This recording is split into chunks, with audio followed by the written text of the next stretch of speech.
Musim kemarau yang berkepanjangan membuat sumber air di rutan kelas 2B Kota Prabu Mulih menipis, sehingga mengakibatkan kebutuhan para narapidana dan petugas rutan mengalami kekurangan. Bukan hanya masyarakat saja yang kekurangan pasokan air bersih, rumah tahanan kelas 2B Kota Prabu Mulih saat ini kesulitan air bersih untuk kebutuhan sehari-hari para warga binaan dan petugas rutan. Kepala Rutan kelas 2B Kota Prabu Mulih, David Rosehan, mengungkapkan, semenjak kemarau pihaknya kekurangan air bersih, penyebabnya pasokan dari PDAM Tirta Prabu Jaya yang kurang dan sumber air tanah dari sumur bor juga semakin menipis. Agar kebutuhan air bersih bagi para warga binaan dan petugas tercukupi, pihaknya berupaya meminta bantuan dari PDAM berupa mobil tangki air.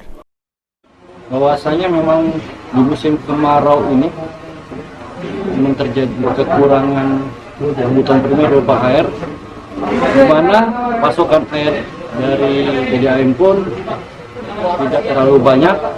Kita mohon bantuan dari PDAM yang memberi satu tangki air untuk kebutuhan, dan juga berharap juga kadang dari sumur itu kalau pagi masih ada itu bisa kita sedot untuk menutupi kekurangan tersebut. David Rosehan mengaku kebutuhan air rutan kelas 2B Prabu Mulih dalam sehari sebanyak 5.000 liter. Menurutnya air merupakan kebutuhan yang paling penting seperti untuk mandi, mencuci, dan untuk dikonsumsi. Beni Firdaus, PAL TV.